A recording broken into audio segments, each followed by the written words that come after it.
বদলাচ্ছে ইউক্রেন যুদ্ধের ছক। রাশিয়ার ৩০ কিলোমিটার ভেতরে প্রবেশ করেছে ইউক্রেনীয় সৈন্যরা।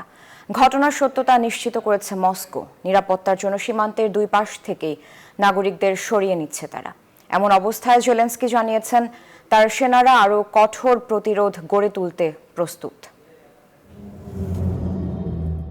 ২০২২ সালের ফেব্রুয়ারিতে ইউক্রেনে পূর্ণমাত্রায় রুশ আক্রমণ শুরু করার পর দেশটির ভূখণ্ডের সবচেয়ে গভীরে ইউক্রেনীয় সেনারা।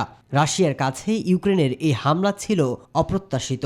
হামলায় অপ্রস্তুত রাশিয়া নিরাপত্তার জন্য সীমান্তের দুই পাশ থেকে নাগরিকদের সরিয়ে নিচ্ছে। ইউক্রেনের প্রেসিডেন্ট ভ্লাদিমির জেলেনস্কি গেল শনিবার রাশিয়ার ভেতরে তাদের বাহিনীর হামলার বিষয়টি স্বীকার করেছেন। তিনি বলেছেন, ইউক্রেনের সামরিক বাহিনী এই যুদ্ধকে আগ্রাসীদের অঞ্চলের দিকে নিয়ে যাচ্ছে।